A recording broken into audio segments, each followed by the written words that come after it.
कुछ data read करना है, बार बार रीड करना है, ठीक है। लाइक स्टॉक मार्केट में जाके उसके भाव चेक करने हैं कि बार बार उसका क्या रेट है, राइट। यस। तो आप चेक कर रहे हो बार बार, तो रीड ऑपरेशन बहुत बार होगा, अपडेट ऑपरेशन कम बार होगा, राइट। यस। बट इसमें क्या है, एक चीज, इसमें एक चीज है कि जब रीड ऑपरेशन भी चले ना, तो इसमें होता है कि मल्टीपल रीड एक साथ हो सकते हैं। Multiple read can be done simultaneously, but यदि रीड चल रहा है तो मेरा राइट करने को वेट करेगा, राइट। यदि मैं रीड रीड में कर रहा हूं, मान लो मैं हम तीनों, हम चार यूजर है, बाबू भाई राइट करने के लिए आए, बट मैं रीड कर रहा हूँ, एक तरह से मान लो थ्रेड को कंसेप्ट में। तो मैं रीड कर रहा हूँ, मेरे को 2 मिनट लगे हैं, तो उस तक बाबू भाई उसमें राइट नहीं कर सकते। आई मीन इस बैलेंस को अपडेट नहीं कर सकते, ठीक है। समझ रहे हो सिंपल टर्म में कि multiple read can be done simultaneously, but जब राइट करने जा रहे हो और कोई रीड कर रहा है थ्रेड, तो वो आपको बोलेगा रीड ने लॉक ले रखा है, तो वेट। और जब कोई राइट कर रहा है तो फिर ऑब्वियसली बात है कि आप रीड कर ही नहीं सकते। समझ रहे हो। ओके। तो ये होता है रीड राइट लॉक। तो आप इससे लॉक बनाते हो, इससे रीड लॉक ले लेते हो, और इससे ये देखो, ये गेट बैलेंस के अंदर मैंने रीड लॉक लिया है, और ये कंडीशन तो बताई थी मैंने कि कोई भी एक्सटर्नल लॉक लोगे तो उस लॉक का फाइनल भी लिखा होना चाहिए। द सिमिलर वे जब हम विड्रॉ कर रहे हैं, एक तरह से राइट करता है विड्रॉ, तो ये राइट लॉक है। तो अब मैंने यहाँ पे कोड लिख रखा है, देखना।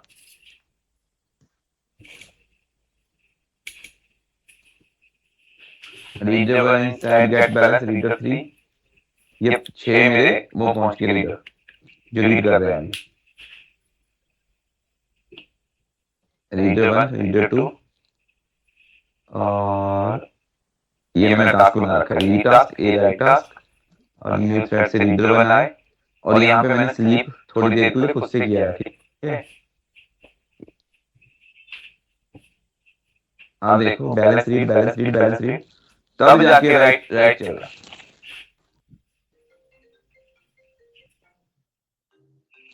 एक मिनट। कोई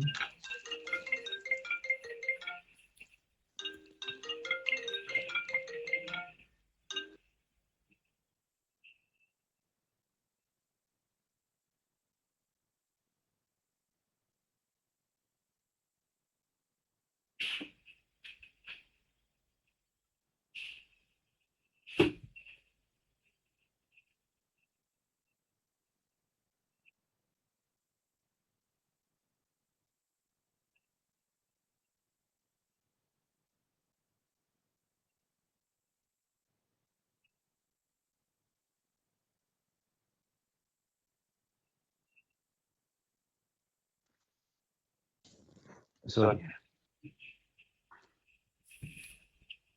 तो इसमें क्या होता है बाबू भाई, यहाँ देखना अब। हम्म तो क्या हुआ कि 1 रीड कर रहा, 3 रीड कर रहा था इनसाइड दिस।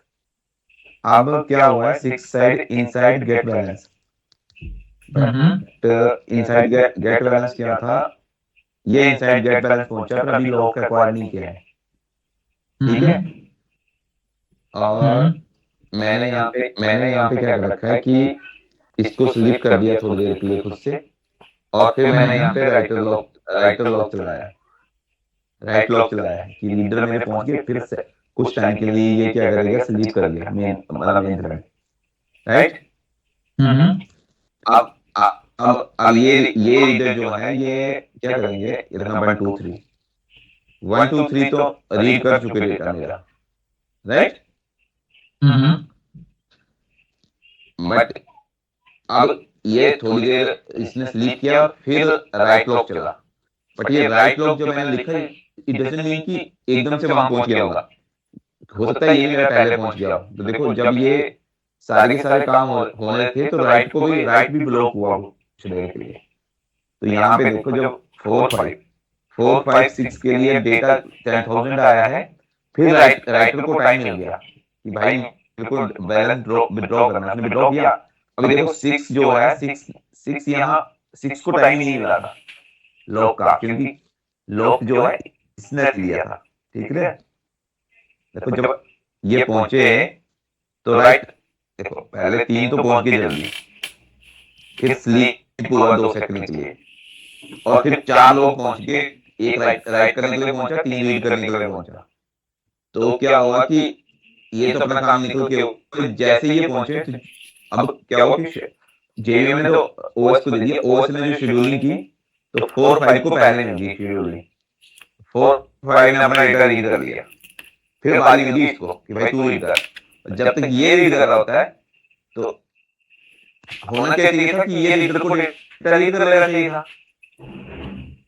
यदि राइट, तो रीडर को क्या बोलता है कि जब मैं राइट कर रहा हूं तो भाई तू अभी तक कुछ नहीं लिख सकता, और जब रीड कर रहे हैं तब तक राइटर को ये करने नहीं दे रहा। समझ रहे हो? यदि यहाँ पे टाइमिंग भी डाल दी जाए तो हमें पता चल जाएगा कि टाइमिंग के अनुसार ये भी पहुंच गया था। यदि मैं यहीं पे डाल दूं ना इसकी टाइमिंग, पर इसको लॉक इसलिए नहीं मिला क्योंकि कहीं पे रीड चल रहा था। समझ रहे हो? तो इसमें डेफिनेशन सिंपल ये है, कोड का वॉक थ्रू ऐसे है कि ये कोड का वॉक थ्रू है कि एक बनाओ, उससे 2 लॉक ले लो, एक को रीड के लिए अप्लाई कर दो, एक राइट के लिए अप्लाई कर दो।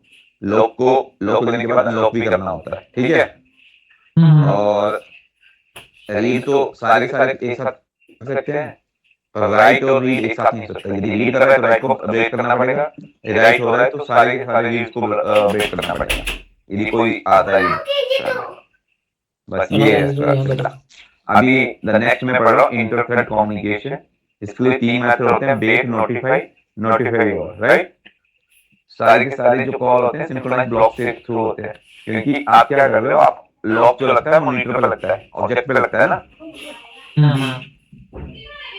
तो वो डिवीजन सिंक्रोनाइज ही बताते हैं कि थ्रेड को, क्योंकि लॉक ये सारे डेट नोटिफाई और क्या करते हैं, लॉक को बता रहे हैं कि लॉक को रिलीज करना है, वेट करना है, नोटिफाई करना है, रिलीज करना है लॉक, तो वो सिंक्रोनाइज ब्लॉक के अंदर लगते हैं। तो इसको मैं पढ़ रहा हूँ इस तरीके से कि इंटर थ्रेड कम्युनिकेशन यूज क्यों पढ़े, अभी कंप्लीट नहीं हुआ मेरा वो,